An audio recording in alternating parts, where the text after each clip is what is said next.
Hey everybody, this is Ann Forster. Welcome to another session of our brand new segment, Reaper Toolbox Live. Today we're going to be painting a dragon wing sculpted by Julie Guthrie for her diorama, Dance of Death.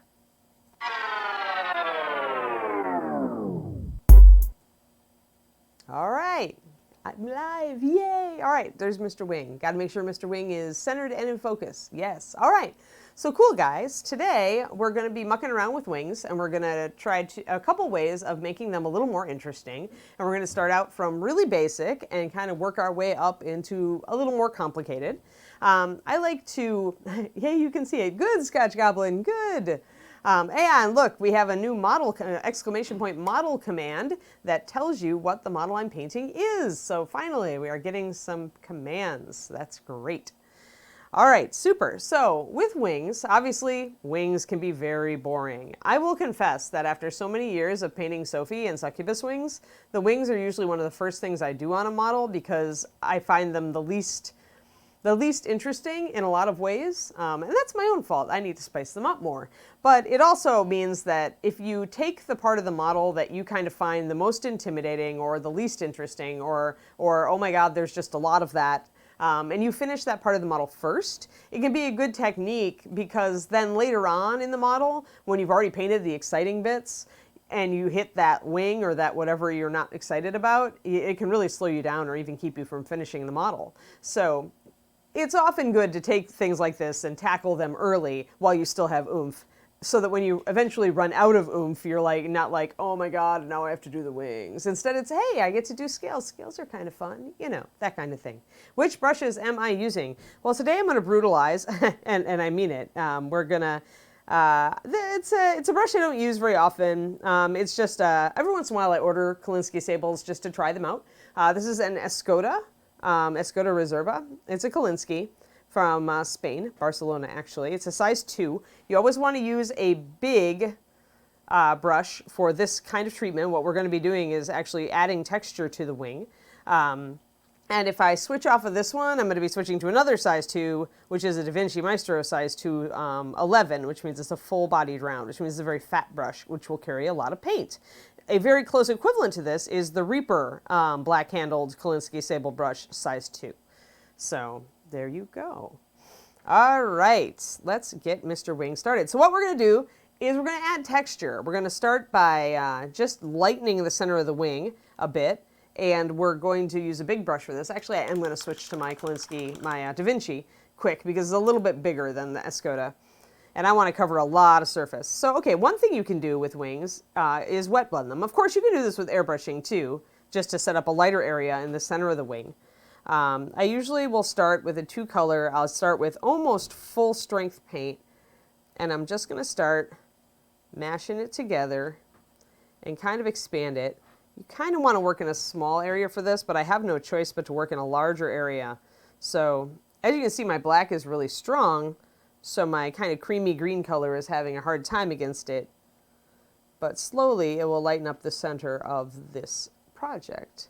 You usually want a lighter area in the center of your wing because you can see the sky and stuff through that. You know, usually that's where the wing is stretching, is where it's going to be really thin.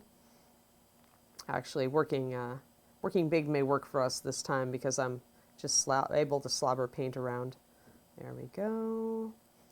And pretty much with wet blending, you just keep going back and forth and back and forth. And when you lose a little bit too much black, you work in a little bit more of your highlight. You want to work fast. You want to use a large brush to cover the area that you are working in quickly. Because the minute this starts to dry is the minute I have to stop. So I want to make it a little lighter toward the center. You see what my blending's kind of rough up here, so I'll take a little black and I'll kind of see how I'm just kind of big brush strokes, kind of fudge it in, get it kind of going so we have a nice smooth gradient there. Kind of try to futz with that a little bit to get it to blend in a little bit more. Maybe a little bit more toward the, as I'm painting the table. Well, that's why the table is glass, I like to say. It can't possibly be glass because it's like, you know, indestructible, since that's not a standard feature of glass. All right, here we go. So we're just lightening this up. And the colors I'm using here are pure black and then a mixture of color that I've been using throughout the dragon, which is swamp green, 9175. And then I actually mixed in a little bit of stained parchment today, just to give it a little bit more lightness toward the edge. So, and I'm starting to dry out now, so I have to be careful. I do want this a little lighter. So I'm going to see if I can still muck with it. Okay, I can still muck with it a little bit, so I'm going to try to sneak in. Once this starts to dry, the risk you run is that your paint is going to strip up. So you don't want that. So you kind of want to keep an eye on, and the minute you see the paint kind of feel tacky under your brush or not be smooth when you do a brush stroke, that's when you have to back off. But until you hit that point, you can keep going. And again, you're just going back and forth between colors. And if I want some light, I'm going to just go bold with it. Then I'm going to grab some black and blend that in.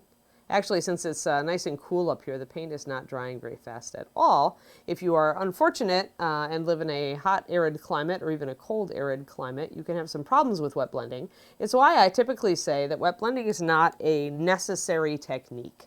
It's not a technique that I consider like you must know this in order to be a good painter. What it is a really nice thing to have in your toolbox if you need a way to blend large areas and you don't want to whip your airbrush out just for like one wing. Stained parchment, that is also, or stained ivory, my bad, Cajun Mage. Thank you for catching me on that. Sorry, a little tired today. 9142. Anyone else? Okay, cool. Just checking on chat, checking on you guys. All right, at this point it's starting to dry, so I'm going to let it go. Now it's not a perfect blend, but this is good enough to start with. And it like gives me a little bit of lightness there. I could technically go in and along these wrinkles, I could add in some further shadows. Doing this with layering, by the way, would be a royal pain in the butt because it's all so very broad, right? I don't think I could. I mean, okay, I could do it, but it would take forever with layering. So wet blending with large brush is actually a nice way to get that kind of gradient in right off the bat.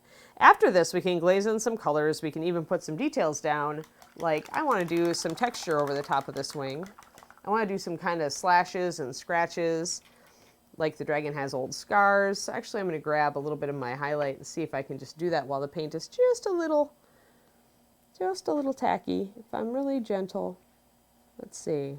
Yeah, I can get some streaks and some slashes. More like, you know, like old scars, right? We want our dragon to be a little bit beat up because obviously he fights a bit. So I'm gonna just introduce these just in a lighter color, and I'm not gonna worry about the exact color I'm using at this point. Just a lighter color. In this case, it's my highlight color for the wing. And I'm just like moving really fast, trying to get some nicks and scrapes in there. This paint is thinned probably around 1:1. It may be a little thicker than that because I want it to come off the brush really thin, as you can see. I don't want huge clunking brush strokes if I'm trying to say that these scratches, these were scratches and scrapes the dragon took in the past. So I need the paint to be thin in order to get those thin lines. There, we'll give him a jagged one. Jagged one up there. Maybe a couple here. Maybe a little bit over here. Sorry, gotta make sure you guys can see this. Let's see, wing. Yep, he's there. Okay, cool. I'm just gonna put a couple over here. Yeah, that's good. That's some nicks and dents starting out. We can work with that. All right, just looking at. All right. Yep, keeping up with chat. If you have any questions, you just have to tell me. I'm going to get to shading in this initial blend. So for those just coming in, we started out with a wet blend to kind of establish a rough gradient and lighten it. You can see the difference with this wing. It has a bit more dimension, right? Just set it up a basic dimension. And then this wing here, which is just base coated. We're going to do actually a fair amount of setup all over these wings. So I'm going to show you a different one while we make sure that that one sets and dries. So that's one way you can wet blend a wing, and then you can go, and that just gives you a little bit of a gradient, lets you fill out the textures quick, the roundness of the wing quickly, get it to look kind of three-dimensional fairly fast.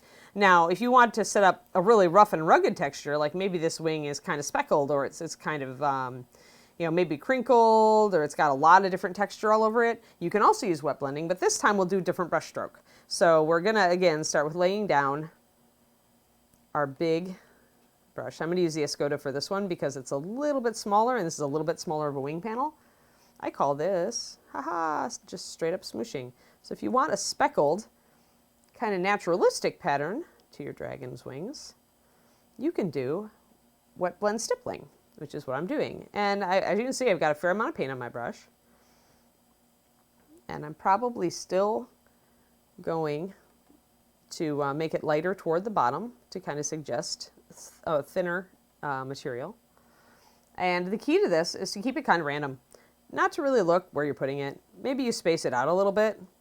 Whenever you get too defined of splotches, go back and kind of get your black and work your splotches in a little bit. As you can see, it gives you a nice randomized texture, and the more you mess with it, the more you can kind of blend those in a little bit.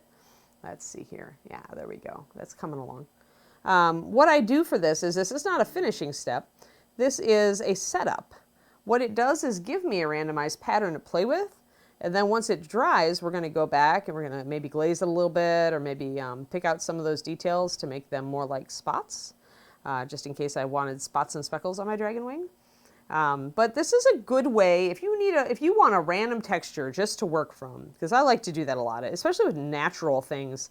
Given dragons are kind of unnatural, but if you ever want just a randomized pattern to work with, if you want like something on a natural hide, like spots or scales or some speckles and stripes, things like that, just try this technique. Because as the paint is pretty thick and it runs together and it pools, and it just kind of, you know, that's why you put it on so thick.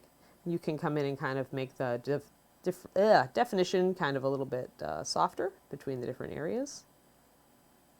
There you go, if you don't want quite so spotty. Or we can come in and do more spots later. But that gives you a very complicated surface to work from. Very different effect from the smooth surface here. And once it dries and we get it going, you guys can see how we can minimize this or we can accent it. I'm gonna do this. This is really good for natural surfaces or even good for if you're trying to do an industrial a vehicle or a piece of terrain and you want rust. Do this with rust colors. It gives you that natural corrosion, splotches of corrosion effect very easily. So if you're doing a clockwork dragon and you're rusting him out, haha, you can do this. So actually, it would be really cool on a clockwork dragon if you did that. All right, so that's a good setup there. I think we'll be good there. Let's do stripes and splotches, because you can also use this a little bit more targeted on another panel. Let's lay down our initial. Remember, pretty thick on the first coat and start dark, work your lights in. All right, let's get a little bit of green. So let's say we want to do that, but you know very much that you want a bunch of stripes coming up from the edge of the wing. So you're going to do that, and you're once again going to start with your wet blend, and you're just going to do a succession of stripes up the wing. And if we want it to come up even further, we can do that. Oops, got a little bit too much green in my black. Oh no, your black got in my green, your green got in my black. Two awesome things that go better together. I dated myself with that reference, but for those who know the old peanut butter cup commercials, well, there you got it. All right. So you can kind of do a dabbing stroke, and I'm having trouble seeing because of the reflections here.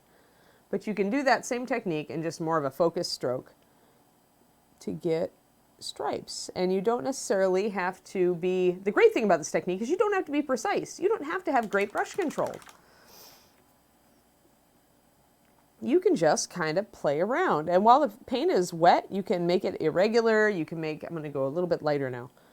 You can really kind of streak or stripe or do like randomized little dashes and dots if you want as you go up the wing. Can make the stripe a little bit wiggly, because dragons can be wiggly. It's okay. Let's see here. And then you can decide, well, that's a little bit too much, so you can go in and blend it in, because you're wet blending, remember? So you can do that. And get just some cool kind of artifacts going that you can play with later. Yeah, on skin, Cajun Mage, it's a little bit weird, right? Because you almost want to use it on a larger model where you're suggesting small, complex texture that you can't quite, that may not be as easy to just paint in. Let me just take a quick look at this. All right, that's working out. I can work with that. And really what you're trying to do is kind of get a little bit of no fear setup here. You're just giving yourself, again, a basis to work from where you can come in and make this a little bit stronger in the future. So we're going to just add a little bit more light stuff on here. So we'll have Mr. Stripey Dragon Wing. I'm using kind of the side of my brush too to kind of push the paint around and give it kind of a, I like that feel right there, so I'm going to go for that. And a side note on dragons not being natural creatures, apparently the Asian Art Museum of San Francisco thinks they are because they have an awesome collection of ink paintings in there right now. And in the wildlife section, when I was there recently, I did indeed find a painting of two dragons fighting. So, Antique Asian Art agrees that dragons are natural animals and that I should class them as such. All right, so just getting a little bit extra up here. And if you make an extra brush stroke that looks, kind of clunky, don't worry about it. You can always fix it. There we go. All right. There. That's kind of cool and stripey, right? All right, yeah. So very different textures, very different effects. As they dry, you can see how they all look very different. Okay, just Mubat, you upset me, Mubat. I thought somebody said something, and it was just you. Takes less licks. The number of layers you can lay down before it becomes redundant. Really, it's just like, when are you overworking the surface, Dr. Bob, right? Bye, Scotch Goblin. As Scotch Goblin goes down the internet tubes. I just look for drama, Dr. Bob, when I'm doing this. If I start to see everything start to blend together, then I know I'm overworking it. I want enough variety in the surface that I can bring it out or damp it down later.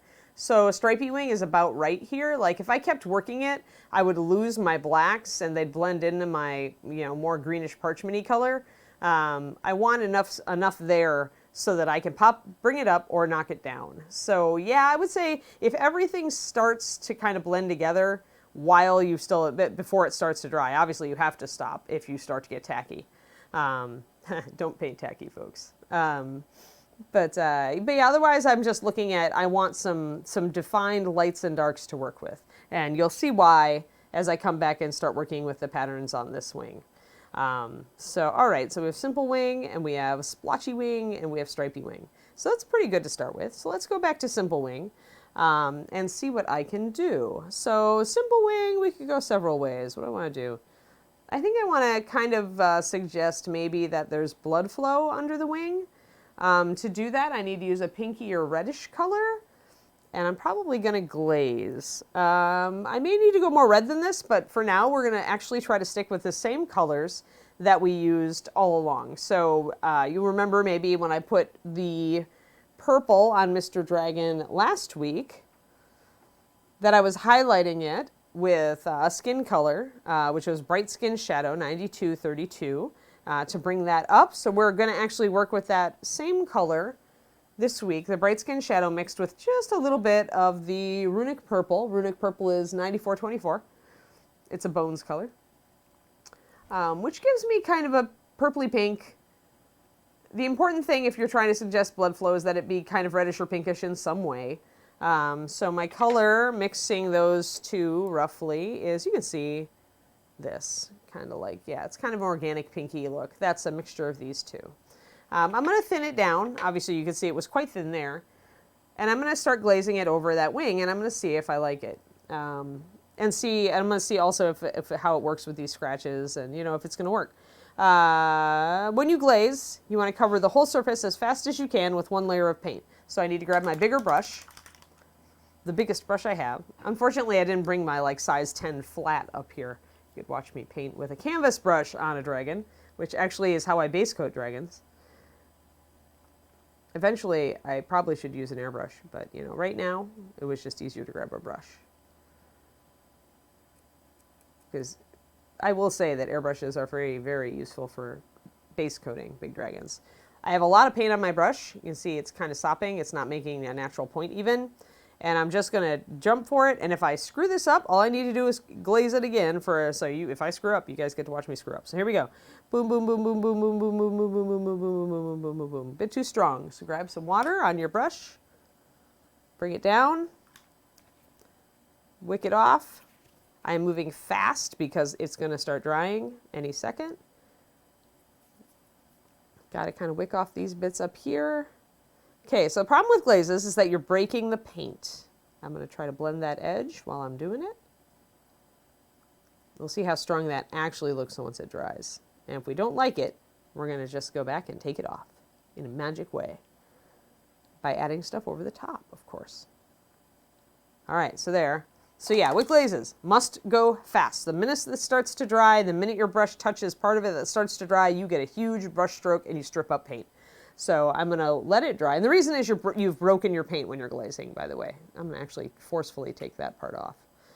So this may have gone too light for us. We'll see. And if so, although I kind of like the whole watermark pattern I'm getting, I might work with that.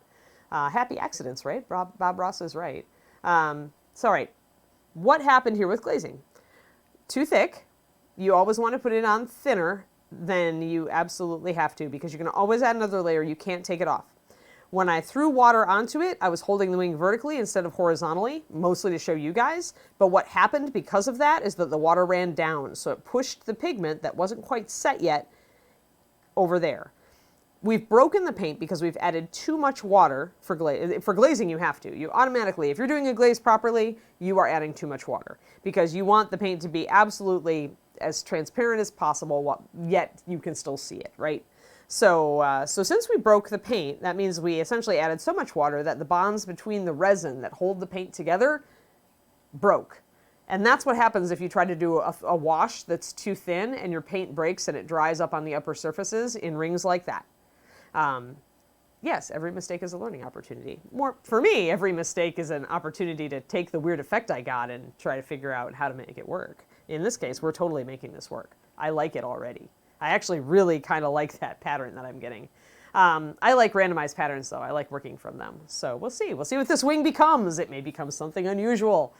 But yeah, so we broke the bonds between the paint. I threw more water into the mix, and it went down. So it pushed the pigment away from it. And that was pretty much what happened. So we can see that, and we're going to let it dry, and we're going to make a note. Okay, the reason that was such a thick glaze, even though I watered it down very extremely. So here we go. Let me show you guys how thin that was. This is how thin that was. Like water. Seriously, water. Yet, it was still opaque when I put it on the wing. And why was that? Because this is a light color. Every light color has white in it. White is naturally resistant to becoming transparent because it is the pigment with the highest coverage, is the highest pigment grind size. It is almost a micron. Each particle of white is almost a micron in size. That means it has great coverage. It also means that when you try to make it translucent, it is going to fight you. You have to add a lot more water than you think. I may have been better off just using clears for this and taking like a clear red, clear purple mix and putting just a tiny bit of white, getting the color that I wanted, but that's okay. You say. You can always work with it. More to the point, if you don't want to work with it, paint over it. It's acrylic. We're magical. We can just paint over things. And we haven't gone very far with it, so we haven't really sacrificed much time. So yeah, but I kind of like that pinky color. I'm going to work with that.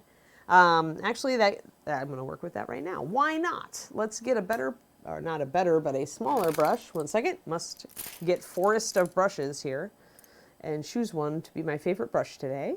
Who wants to be my favorite brush? Is it my usual brush? Sure. All right. Switching over to the DaVinci Maestro. Series 10, size 1. The skinny brush with a heart. Skinny brush. I love my skinny brush. I'm going to take the pink and the purple and make a slightly thicker mix.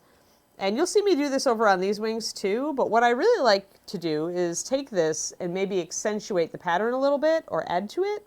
So I'm going to take it and I'm going to look at the patterns that it's making and maybe even bring them out a little bit more. maybe even suggest more of those patterns in the wing. That kind of like lightning almost, like, see that? And the fact that it's going along with the stretch marks, that the way where the membrane is stretching actually makes it look cooler in my opinion. So let's rock with it. That's the cool thing about streaming, by the way, is that I can like totally mess up on camera and then show you guys how I either just obliterate it or fix it or, you know, work with it.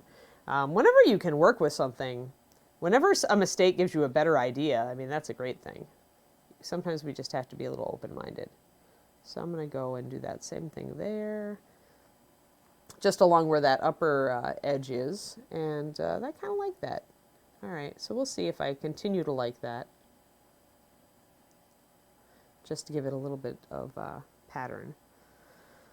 And I think I like this little kind of thing going on right down here. So maybe I'll stipple some pattern there. But yeah, so I mean, this is an example of how you can take some random texture and work with it. Originally, I chose this color because I wanted to suggest blood flow, and also I kind of had thought maybe I would go with these scratches and maybe make them a little bit pink, like they were fresher scars.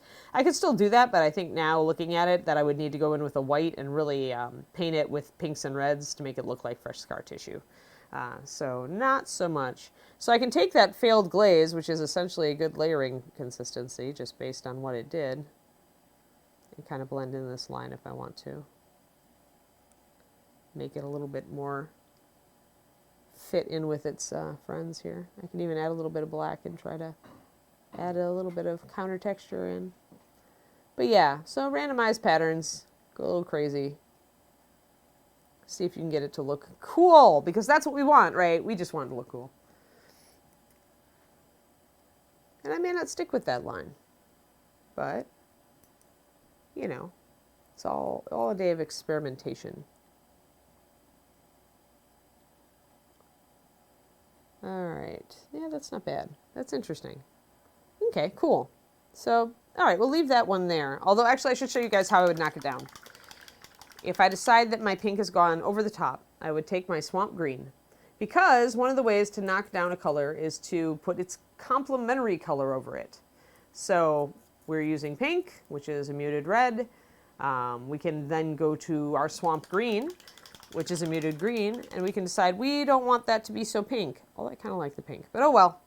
For the sake of argument, we will mute the pink. Now, swamp green is going to be a lot nicer with our glazes because it's a transparent color as it is. Part of why I really like it. 9175. It has no white in it, so it's not going to fight us. It doesn't really have any really high coverage pigments in it. It's pretty much yellow and black with a tiny bit of actual green in it. Black and green mixed together make olive, or black and yellow, sorry, mixed together make an olivey green. So usually when you're dealing with an olive green, you really don't have to add actual green at all. Just random note for you guys there. All right, we're going to glaze with green and knock down our pink. Boom, boom, boom, boom, boom, boom, boom, boom, boom, boom. This is also going to have the, probably the effect of making our wings surface look a little more complex and a little bit deeper. Not as flat. See how that green adds an interesting tone? Neat, huh? And it knocked the pink down a little bit, but it didn't lose it, and it added a different color. So just for funsies, you can try this kind of thing. I'm gonna take, when I'm wicking off my glaze at the bottom of the wing here, I'm just gonna run my brush very lightly across the edge, because as it dries, I don't wanna interfere and cause a brush stroke, but down here it's still pretty wet. So I can schlorp, technical term, don't you know, schlorping. I can schlorp this paint off the bottom of the wing as it runs down. So that has added some complex color, and that actually leads me to think maybe I want some more complex color on the wings. So I'm actually going to grab more of that swamp green, a little bit thicker, and I'm going to paint it up over here. Kind of bring it in toward the top of the wing. I want a little more color on this panel. And I can just grab my brush, rinse it off, and while it's damp, I can come back and kind of just blend that in with a little bit of water on my brush. Boop. And boop.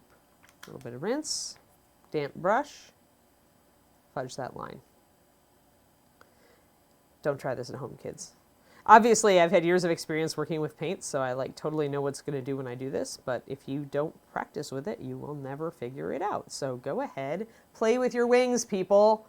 All right, so that has made that come up very green against that pink margin line there. I don't know that I want that, or maybe I want a little more green. Maybe we want really interesting multicolor wing patterns now. So let's add in a little more green down in this space. And I'm just stippling kind of a little bit stronger than a layering green, obviously. And the reason I can get away with this without causing brush strokes is because swamp green is translucent. It's a transparent color. It's not going to fight me on coverage. And that's useful. Don't ever let anybody tell you that if a paint doesn't have coverage, it's a useless paint. This is so not true. There are so many awesome special effects you can do and get away with if your paint is a little see-through. That's why there are so many colors in Master Series that don't have great coverage out the gate, but most of them have a really good color saturation. And that's for a reason. It's so you can do stuff like this. I don't even have to blend that swamp green in. It's going to blend itself against that darker background. It's not going to show brush strokes because it's transparent. Yet I still see the color. So that's actually, that wing is coming out really interesting now. I kind of like it. It's definitely not what I thought in the beginning, but I'm liking it. I think I need to add a few more highlights on those scar patterns. Maybe we'll try for scars after all. I'm getting inspired. Let's see. Where's my clear red? I'm going to use a mixture of my 90-32 Bright Skin Shadow, that great fleshy pink color, and clear red, 90-94, to actually suggest that some of these scars are fresh, and I'm actually going to widen those scars with a little bit of pure white. And the reason that we're doing this, maybe I can get something to prop up my wing here. Come here, bottles. Maybe my paint bottles will help me here. Haha, there we go. Perfect. Now I can have both hands, and you guys can still see a wing. All right. The reason I'm doing this is that if you are working on a dark surface and you want to put a detail in that's light and you want it to pop, really pop to the eye, undercoat it with white. Then work with a color that maybe is a little bit transparent, like clear red, or clear red mixed with something. And that will enable you to go over that white, and it will automatically stand out more than if you had tried to paint with those colors over black. So let's rock that. Let me check my time real quick. Okay, we're actually doing pretty well. Just a little bit after 2. I'm going to grab my thinner brush because I want to do fine lines. Amazing word. Splorching? Was that it? S-P-L-O-R-C-H-I-N-G. Enter me in the painter spelling bee. Splorching. Pretty sure. But yeah, there we go. Cool. I like making up words. I grew up in the age of Dr. Seuss and was taught that making up words was absolutely valid. So even though I'm also kind of a grammar Nazi, I do insist that you make up words and then use them correctly. I do like the made up words thing. I tend to stick them together. I kind of think the German language has it. Yes, splorching, exactly. Good one. So I kind of think the German language has it right, where you should just tack on words to other words to make new words, except then, of course, you get 24-letter words pretty quickly. So let's go up here and let's just kind of create even a little bit stronger and thicker of a line, a ragged claw tear on our dragon's poor wing. That looks pretty good. Gonna make kind of a thicker, make it a little bit thicker, like it punched in up here. Kind of think about your physics when you're trying to do blood, claw, scar effects. So it's gonna be like that. It's gonna trail off probably toward the end. It might have caught a little bit, so maybe I have a little jagged bit there. All right, so, and technically I probably should curve that, but we're just showing you guys, so it's all right. So there's our little claw marks that some other dragon tagged Mr. Unfortunate Dragon. And we're going to mix up a mixture of Bright Skin Shadow, 9232, and Clear Red, 9094. And we're going to use that to paint over that, and then we're probably going to make a slightly lighter mix and actually highlight it as well. Oh, my Clear Red needs much more shaking. Sometimes the paint does settle out just a little bit, but you should never have to break your arm shaking it, unless if it's really old, that's a sign that you probably need to replace it. All right.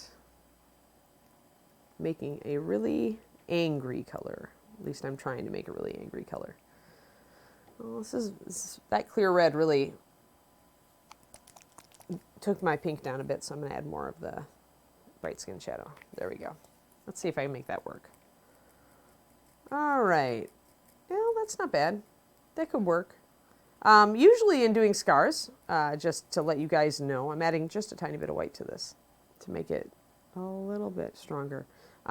Usually when doing scars, if I'm doing scars on, say, human skin, the best way I think to get a scar color for that is to take your skin tone. You missed the splorching, Sigwolf, I'm sorry. So the scar stuff. All right, take your skin color, your normal skin color, and mix in a little bit of 9002 deep red. I love deep red for this, just because I think the blue in deep red actually mutes the red just enough to give you a very realistic tone.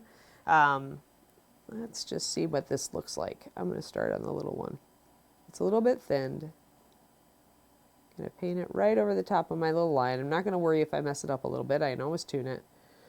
So that's a little bit too pink. I'm going to go back to my angrier color and see if that works a little better for our scars. Oh yeah, that's probably a little bit. I might even glaze with some clear red. Okay, so this is coming off really bright, and that's really the problem here. So that is why I normally take skin tone and mix the red into it, the base skin tone. I might even take some, that's a good idea, and you could take your creamy ivory or stained ivory and do this. It might be just a little bright. I don't know. Let's figure it out. Let's finish it out and then see. But yeah, usually mixing a little bit of your skin tone into your scar tissue helps a lot. And the fresher the scar, the redder and more angry. See, I think we're missing a bit of muted color in here, and that's why we are coming off as candy bright scar tissue, which is really kind of unnaturally weird. So, but that is how I would paint a scar design if I was just doing that. Let me see if I can mute this down by adding some ivory to it. Stained ivory, 9142. The ivory triad is actually one of the ones I reach for all the time. I love it. It's fantastic. It's just a great warm cream neutral. You can use it, creamy ivory, as a base for white if you want a really warm white. Ah, that's a much better color. Okay, I'm going to show you guys on my palette here. So it looks much more natural the minute I add some muted color. Actually, it's coming off as a little bit. This is actually a little darker in person, but that's my angry red. Then there's my pinkish, but then I add the ivory, and see how that mutes it out? Now it looks like skin, right? Now it actually does look like it should. So really, that creamy ivory, which is a component in our dragon's color scheme, that creamy ivory was key. All right, so I'm going to actually paint over this with a little bit of this. And it will make it look a little less candy and a little more natural. Now, it's still probably going to look pretty pink, and the reason is I've got green on these wings. Does everybody know what happens when you put a complementary color next to its complement? It looks brighter. So yeah, so the green is automatically going to be playing with this, making it look a little bit brighter. But guess what? There is an answer to this. It's the same answer that we used to knock down the pink on the wings in the first place, glazing with green. But before I do that, I'm going to give these a little bit extra punch because I want some bloody suggestion. Glaze it down. Yay! Are paints like spices? As in, do you have to replace on a regular basis? Yes! Dr. Bob, Reaper Master Series paint should be good just sitting in a box for about 5 years, hypothetically. However, if you really want it to last for like over 10 years, shake it once a year. And at the 5 or 7, oh. Your hand. Oh. It's in the way of your mic. Oh, okay. Ha. Sorry, hand in way of mic. So if you want your paint to stay good, shake it once a year. And if at about the 5 or 7 year mark, if you notice some thickening, because air will naturally leach into and out of the bottle, add just a couple drops of water. and you'll be fine. I mean, I've got original batch Master Series paints that are 15 years old downstairs on my reference workbench, and they are still good because they get shaken at least once a year when I flip a batch. Several of them are really thick, and now I should probably add a couple drops of water if I want them to stay good, but usually that particular batch is so low and the bottle is, I probably am going to replace them anyway. When I replace my originals, because I keep one paint from every first batch, one bottle from every first batch of MSP. And that means that gives us the original formula, the original color to match to all successive batches. So essentially, if I get to the bottom of that bottle, what I'm doing then is when I'm building that next batch, I am matching it absolutely, like must be absolutely perfect, no deviation whatsoever, which is what I aim for in every batch. But sometimes you're like, you know, it's a teeny bit like a hair. Like if I showed you guys what I consider to be a tiny bit off, you'd go, that's a perfect match. So it's my eyeballs. But yeah, so that's how we make sure we've got the right color and very little color shift, if ideally no color shift at all from one batch to another of Master Series. And because of that, I can say that if you shake it every year, your paint can last upwards of 15 years. Also, you don't want to expose it to freezing ever. Don't leave it in your trunk in the wintertime if you live in the frozen north, please. Freezing is the one thing that will kill paint. Boiling, no problem. If you leave it in your trunk in Arizona in the summer, it isn't gonna matter. Yes, yes. Oh my God. Pantone colors, Trashorama. Great question. All right, so I very seldom work from actual Pantone. The only time I work from Pantone is if we are working on a contract project and a company has contracted us to make paint. For example, the Pathfinder line. Right now I'm just glazing a little bit of bloodier red into some of the thicker parts of this, by the way. So Pathfinder gave us Pantone colors because usually that's what big companies are used to having to do. That's because it's an absolute color matching system, right? The problem is, guess what? Pantones are made by mixing inks, printer's inks, not pigments. So in reality, those formulas are useless to me, almost useless. And I end up having to just match it by eye anyway, using the pigments that I actually have. So it's kind of a pain, to be honest, because sometimes it's like if I try to even look at the Pantone formula, it's going to lead me down a bunny trail that's going to lead to the absolute wrong result. All right, so we've darkened down with a little bit of a glaze of clear red some of the thicker segments of our scar tissue. Yeah? Give me half a second. Half a second.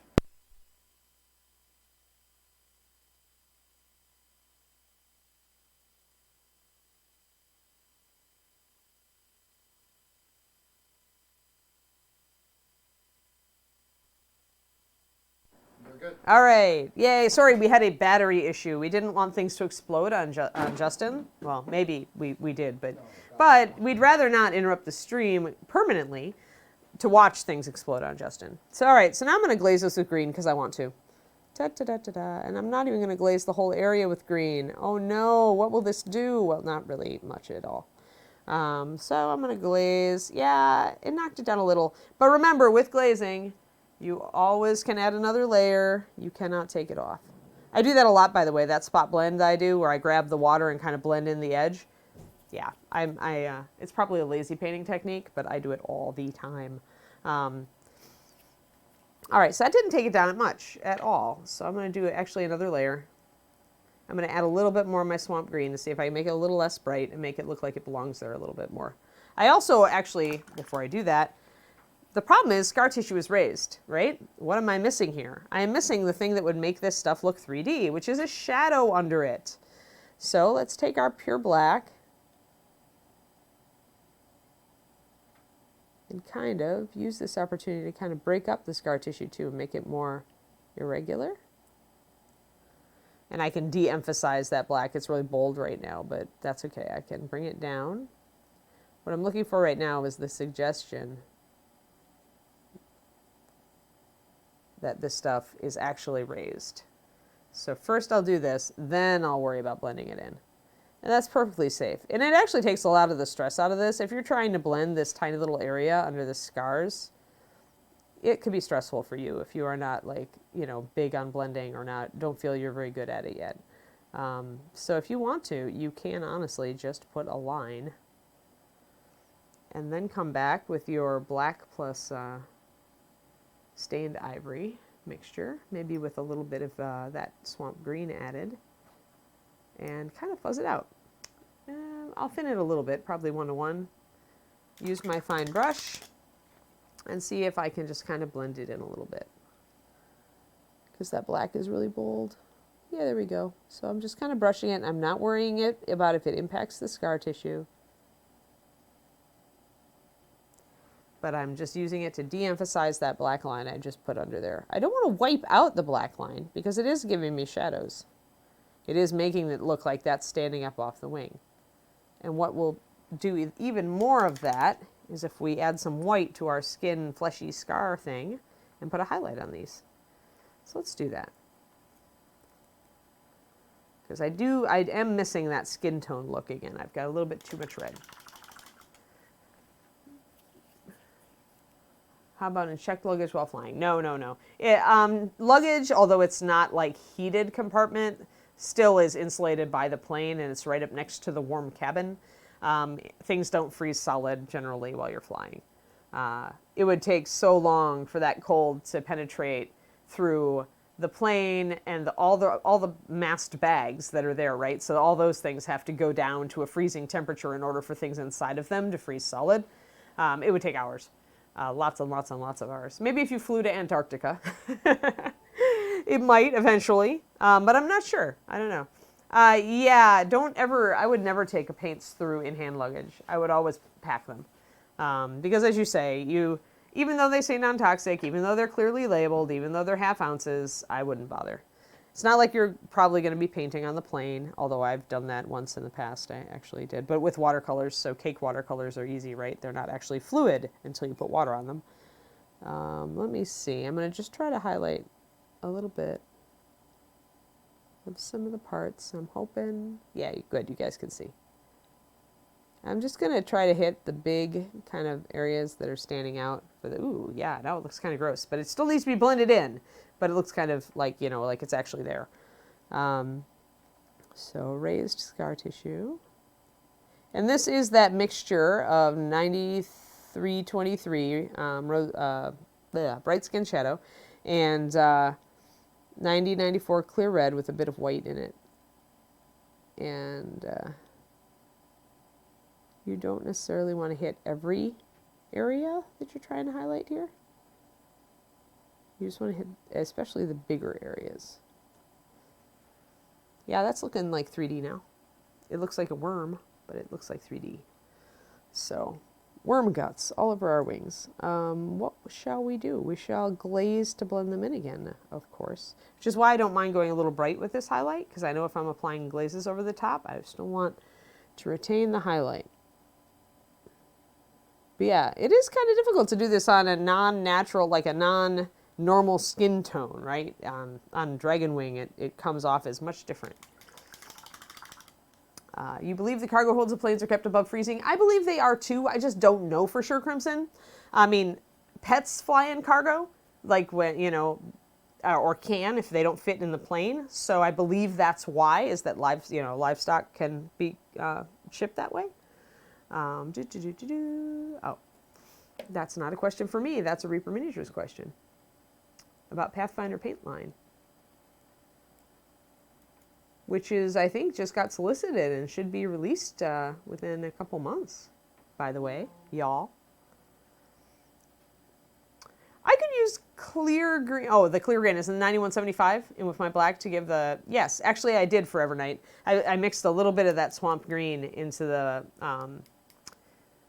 I mean, I could mix it into the black, I suppose, but it probably would still be pretty bold, because if I didn't add any of my parchment color, which is what's making this area lighter, then it would probably still be very striking of a difference.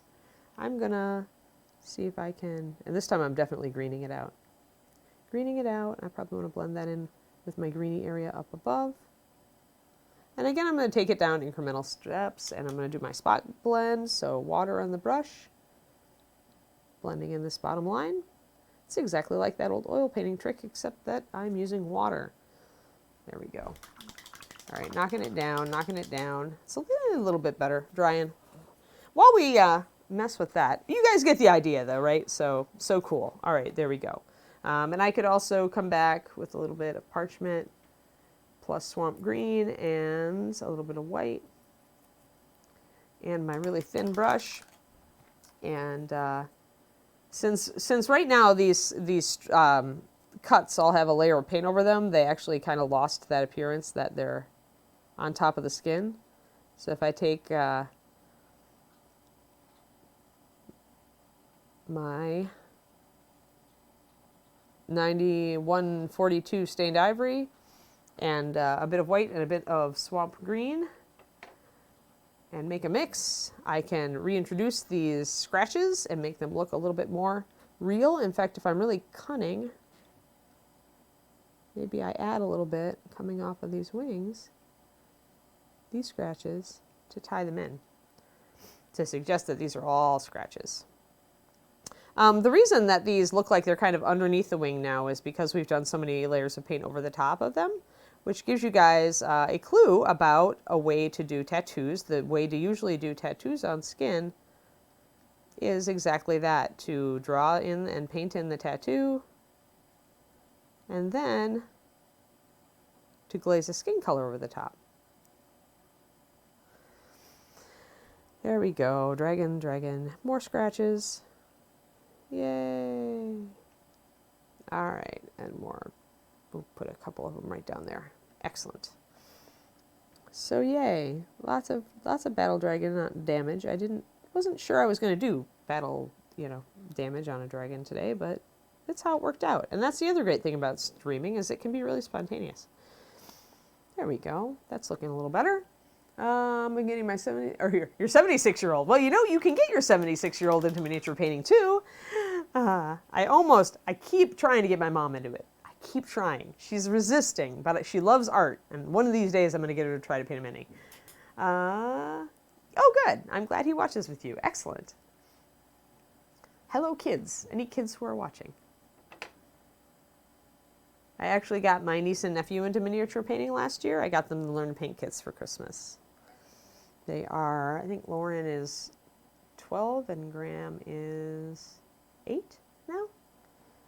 Sorry if they're watching and they totally are like, Auntie Anne, you messed up our birthdays. Yeah, there we go. I can do a little bit of a regular scratchy thing. Let me just get in a little, I'm going to block, there we go. I just want to give that. All right, cool. And a little bit more. I got 2 more over here. So I do this a lot where I'm just kind of feeling my way and I'm like, well, I think this might look good. Let's try it.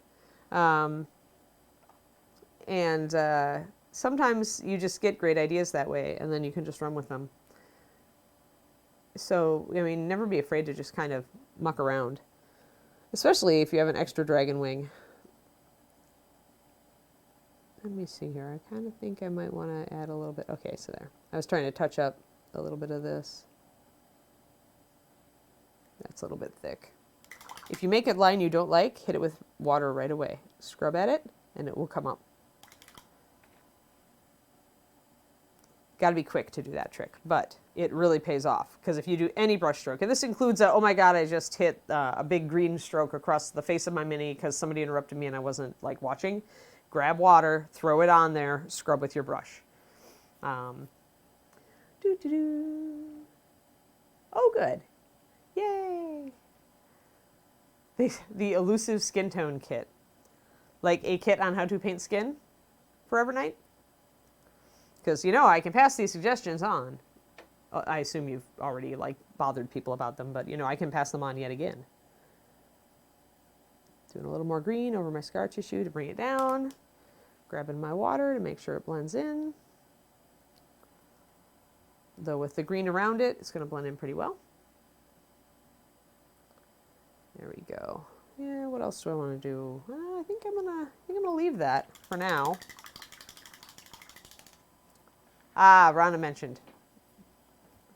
Yeah, Rhonda has a lot of ideas for Learn to Paint kits, and so it's just a matter of, it takes a long time to write them and to do the steps, the photography for the steps. So it's really just, what do we want to do next? Skin tones is the obvious one that would probably be really helpful, I think, for the majority of people.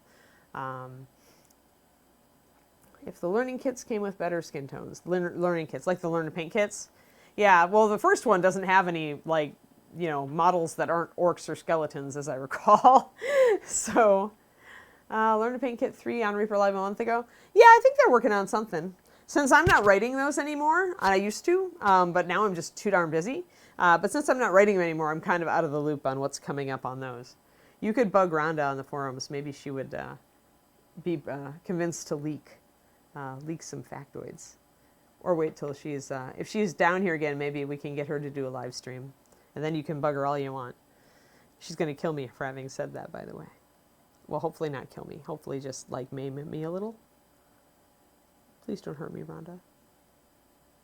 I'm getting some green over here, by the way, because I realized I didn't have any. Yeah, we had a skin tones. I did. Learn to Paint Kit 2 was skin and cloth. The old Learn to Paint Kit 2. I did one ages ago. And yeah, it was, it didn't sell as well as the first one. They never sell as well as the basic one, guys. Like Learn to Paint Kit 1, we can't keep in stock. Apparently there are just crap tons of people either trying to get other people into mini painting or getting into mini painting themselves. So we all know Rhonda's forum screen name, right? Are you going to out her, Sigwolf? Anne said we should all message Rhonda. Rhonda, don't kill me, please. You guys don't want me to die, do you? Because Rhonda could, seriously fly up here and take me out if she gets annoyed enough. She knows where I work. All right. That's all right. That's all right. I'm okay. I'm kind of feeling this. It's not too bad. I think I want... Now I'm being... This is where Anne gets persnickety, okay? This is where I'm, actually going, okay, well, I kind of like this, but I think I could do some more stuff. I think I want some more green in here. And I probably want to grab some water and blend it in a little bit. You guys are, totally going to start picking up my horrible habits like this wet spot blending with water. It's so useful, though. As long as you're fearless. You have to be fearless to do it. And not put too much paint on it first. When I stippled that green on, I didn't put too much on. And that way, when I came back in with more water, it didn't run everywhere. I could control it. So that's the key to that technique, by the way. I just wanted a little bit, see, I added a little bit more darkness in there. So now I'm actually, it's almost starting to feel like this is almost old scar tissue too. Maybe the wing was set on fire or, subjected to breath weapons. And maybe this is also kind of like congealed scar tissue over here. It's starting to work in, right? It's starting to actually maybe feel like that. Oh, you already do that wet brush blending thing? I call it spot wet blending. It's just a spot blend if things aren't working or if, it's just paint, you can always paint over it or strip it off and start over. I never strip minis for Evernight. Not ever. Never. I think I tried it once, came to the conclusion it was more trouble than it was worth. And now I just use such thin paint, I just paint over it. There was one mini that I was painting for the gallery. It was the female warrior with the spiked chain by Werner Clock. I repainted her hair 5 times. And by that, I mean completely repainted her hair 5 times. From base coat to shading to 2 or 3 layers of highlights. And I did that because I just couldn't decide. I painted her in copper armor. That was my problem. And then couldn't decide what color her hair needed to be. So she went through 5 different hair colors while I was experimenting to see what would actually work. And I think she ended on blonde. But only in the final coats was I starting to lose texture, starting to lose detail. So there were easily 20 coats of paint, and 5 of them were thick base coats before I started to even notice a loss of detail on the sculpt. So that gives you an idea why I just don't strip. I'm just I'm working with pretty thin coats. I'm just going to paint over it because I'm not going to lose detail unless I go really overboard. Do I have a favorite? That's my favorite color name, Crimson, actually. When people ask me what's my favorite name that I've given to a color, it's Punk Rock Pink. I just love it. So this is, I'm pretty happy with this. Maybe I need to do some cloudy pink bits up here. I kind of like that look. Maybe I should bring in my black. Because now that I think it might be spell scar tissue, a spell cause scar tissue, now I'm kind of intrigued. Because I'm thinking maybe I could do that up here and make it look like that. Get some pink.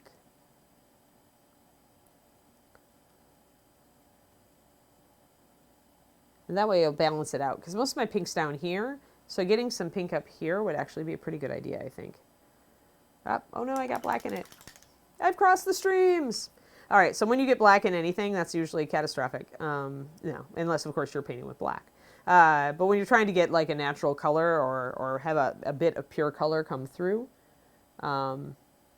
then black can be kind of your mood killer, because it adds an ashy tone to whatever you do. So if you want that, like here we're doing the scar tissue, so I kind of do, ooh, look at that effect. I like that. See, now I'm just, again, it's just wet blend stippling, and I'm just kind of making my brushstroke really randomized. I'm not, other than direction, I'm not too concerned with it, and I'm just trying to set up something that I think looks cool. An interesting texture that will lead the viewer to go, what happened there? Especially since Mr. Dragon is really starting to look like he is a fighter. So up there, that gives us something to balance down here. And again, if I need to knock it down, I can knock it down. Giving it little ragged edges like this also, I think, helps suggest that it might be past fight damage. So you can do that, like that little streak thing that I did off the bottom. I'm going to blend this in just a little better. This is turning into a far more interesting wing than I thought. And I didn't even get to these guys. Dang. Well, hell, I mean, I'm going to be here for a while, right? So it doesn't matter. At least I'm going to be here like for many weeks on end. I don't know how many weeks we'll do this for. I mean, this is kind of our experiment to see if this is fun and if people like it. Depends kind of on if our viewership goes up. So if you have friends who might enjoy this, please tell them about it. Let's see. What's our time, Mr. Justin? We're currently at about almost an hour. All right, that's about an good. hour, basically. All right. Well, maybe I will get a little bit into my next wing. There we go. That's kind of cool. It almost looks like nebulas and galaxies in the wing. Oh no, I painted a galaxy on a dragon wing. I have committed the worst painting trope ever. Dang it. Oh yeah. Oh, the gloss coat. Yes. No problem. You're welcome, Forever Night. Sometimes I have to come to the rescue. Oh, peacock green. Yes, peacock green is wonderful. Peacock green is especially good for verdigris effects on bronze if you haven't used it for that. LED blue, yep, that's a good one. That's a good one. I'm just looking at all the cool things. You just buy 2 of everything. That's efficiency. That way you don't have to go buy a new one if you run out in the middle of a model. It's all good. Right, Dr. Bob? That's makes sense to me. Now I know who you are. No, that's cool. Actually, a lot of my patrons are paint clubbers and stuff. So yes, I know entirely too many in-person people at this point. Pretty much all the purple. Yes, I agree with that. I use also all the purple also. I think this section of wing is looking pretty good. Like it's a little bit bare up here, but I can maybe bring in some shading, maybe a little bit more highlights up there with the green, just to counter. Again, we got some green and some pink up there, so maybe we get some green down here. And I'm just straight up layering now, but I can still bring in, I'm going to thin my black down a little bit actually, so I can bring it in and kind of mess with the stuff I'm doing. Green and black are fine together, but whenever you're trying to do anything rosy, purple, or skin colored, black can be a big hindrance for you. Be very careful with it, or everything will go to gray and be very sad. Don't want to get too regular of these lines, but I do want to kind of go along with the folds in the wing.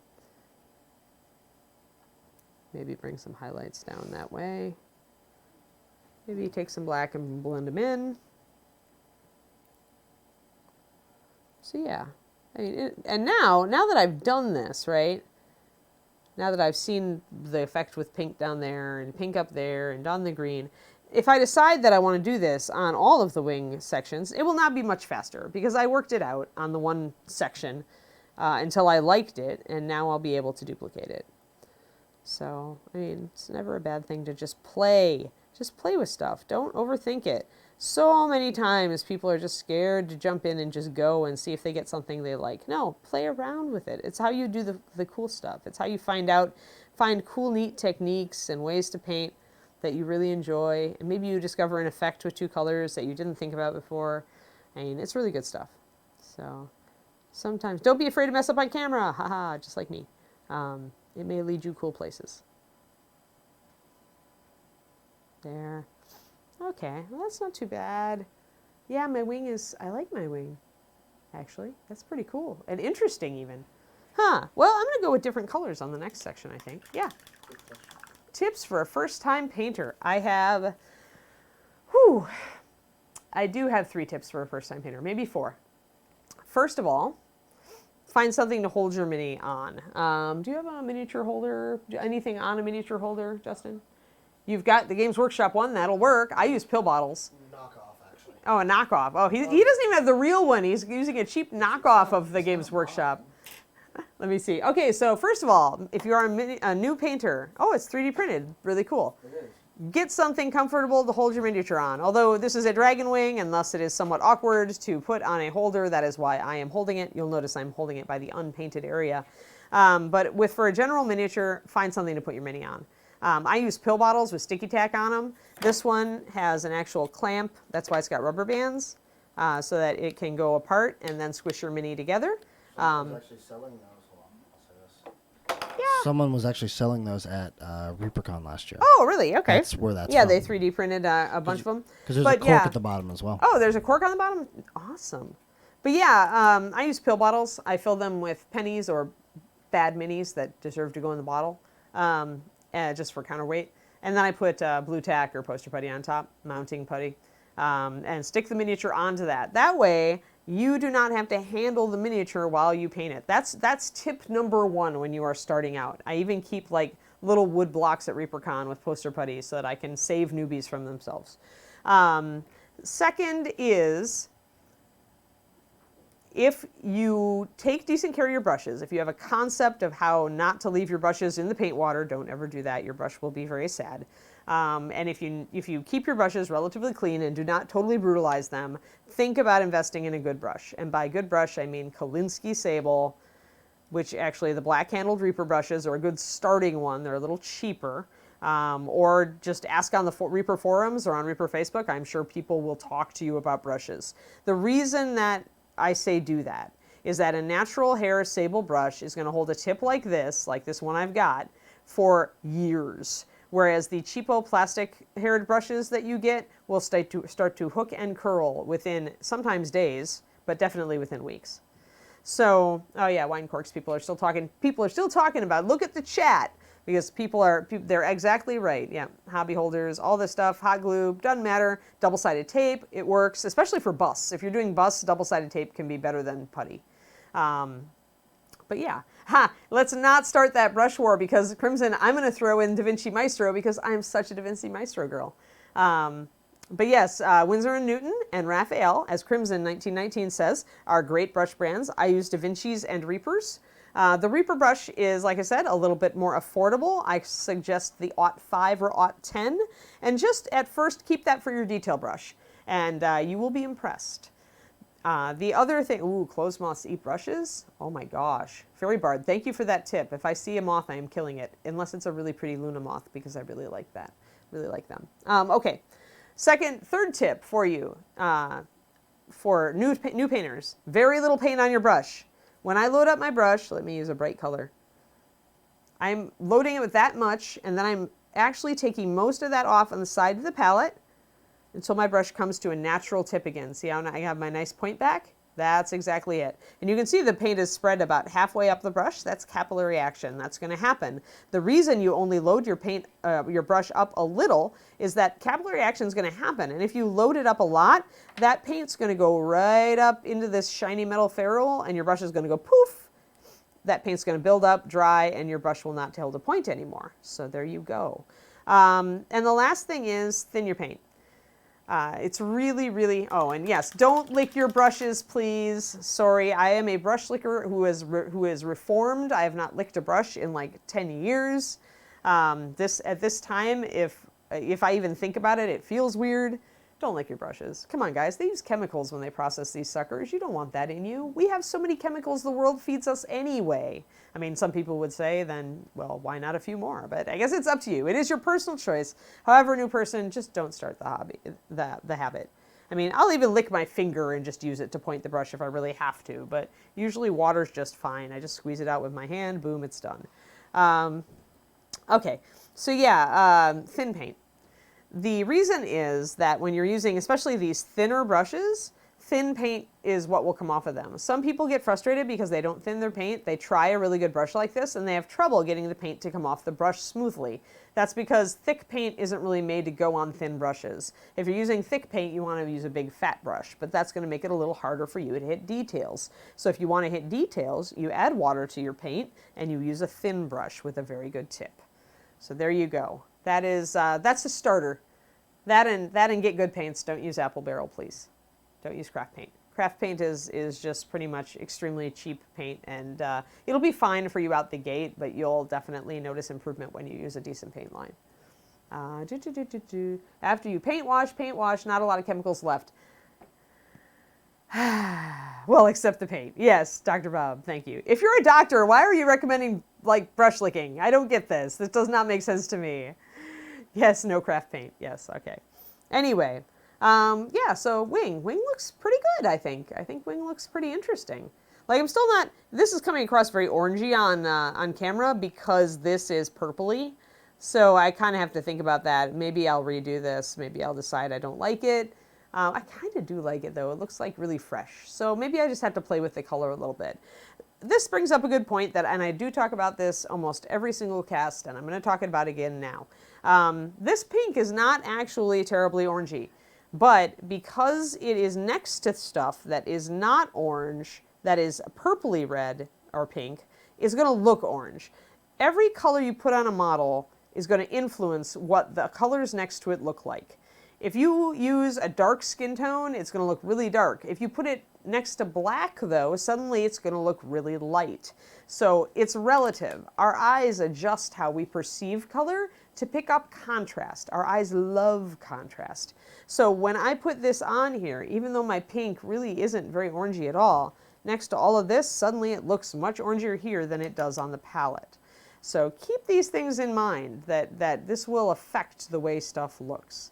And by the way, now you know how to paint a galaxy dragon, because all I'd need to do is make these nebulas a little bit more colorful and put some planets and stars in there, and I'd be good to go with Nebula Dragon. But no, we are not making Black Dragon Nebula Dragon. We're not. I'm going to continue telling myself that. All right, so let's. What time is it? It's almost time for me to end. But I'll at least show you guys how I play with this sort of texture. I use this sort of wet blend stipple to start up an awful lot of stuff.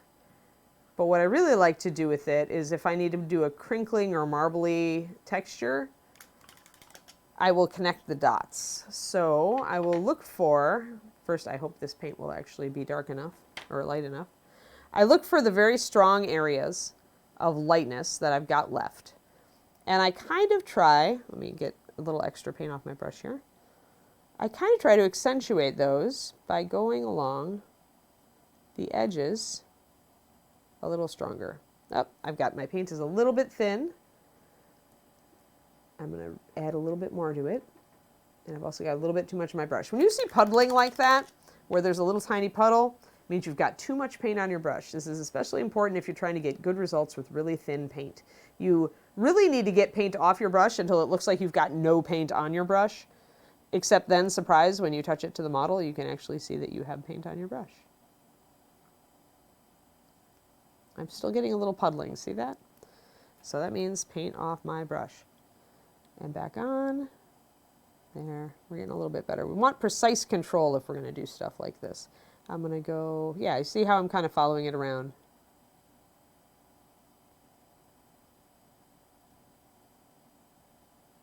I kind of like following this sort of thing and accentuating it. It really brings out patterns. And if I want more drama, I could take pure black and come up against it from the opposite direction. But essentially, this makes it look more like these patterns are connected. And I can futz around with it all I want. I think I want to start over here. We'll do it quick so that you guys aren't... Yeah, I think I want this one too. So if you do this with a set pattern, actually I did it super fast recently at KublaCon in a speed paint and ended up with an unexpected water light pattern. So those refracted light patterns when you're underwater or that you see on the top of waves. I actually ended up duplicating that almost perfectly because I had inadvertently done kind of a diamond-shaped pattern with my wet stipples. So you can use it for all sorts of things. Let's see here. There we go. So let's just do a quick suggestion here. So yeah, so it's essentially now I'm tying all these random blotches together and getting an actual pattern out of it. And we'll just carry that, and we can actually put in a line if we want to suggest like that. You can stipple like I am and just do dots instead of a line if you want. Just kind of bringing out, again, a pattern you can work with. And I love doing this. I love it because it means that every time you do it, you get a unique pattern that's just randomized to look natural. I like to do it for rocks, actually, a lot. You can get some really cool stone effects with it. I do it as a setup for marble. Yep, yeah, stone, exactly, Silverthorn. Yep.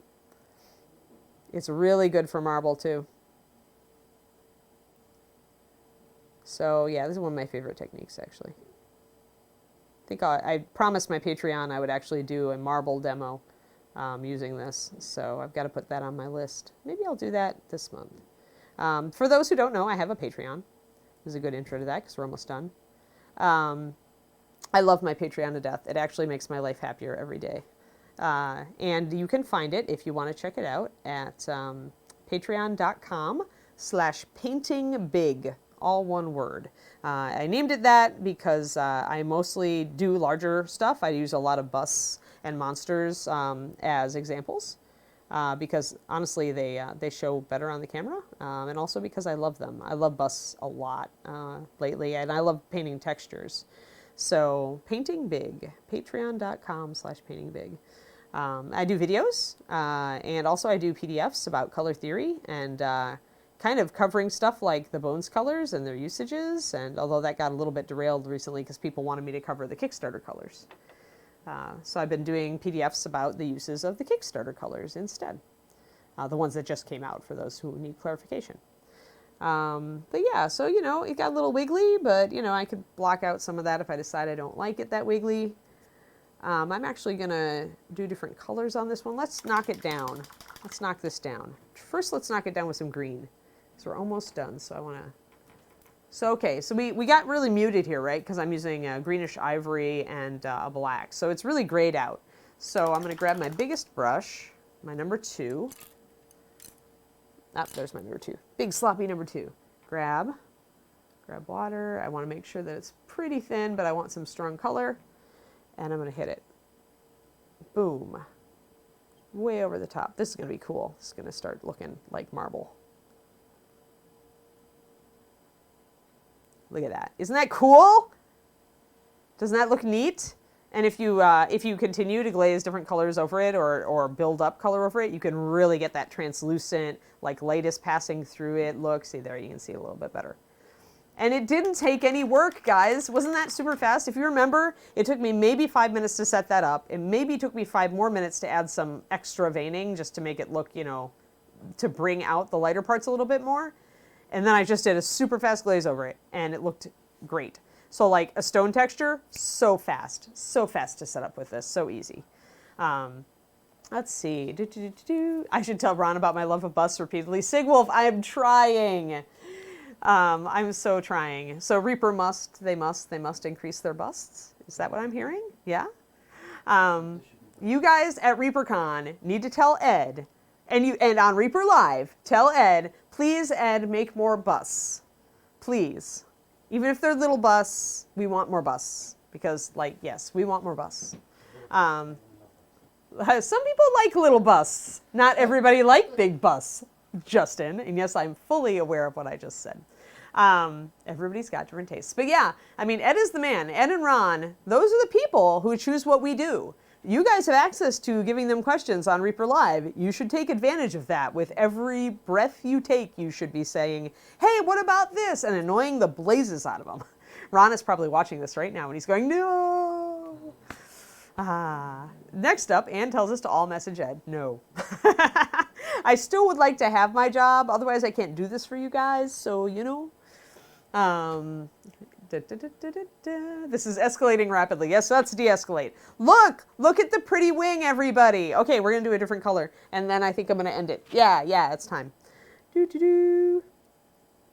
I'm actually wanted originally to do some browns on this also, some russet brown, which is $91.99. It is our equivalent for burnt umber.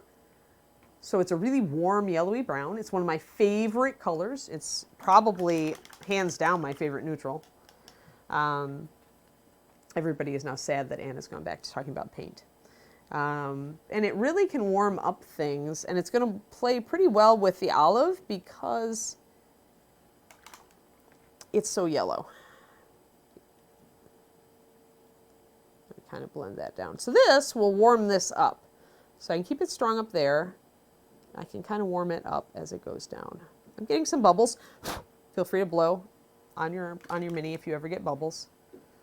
Usually I only get them on big surfaces. So that's warmed up the top of that. Now he almost looks foresty. You could do this for a forest dragon and get some cool effects, I bet. So yeah, so then, you know, you can tune it with different colors like that.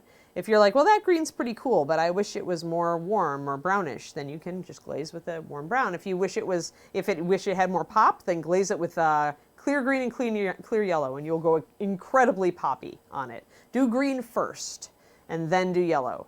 As you glaze, keep in mind the first glaze you do has the highest color impact. What was that color?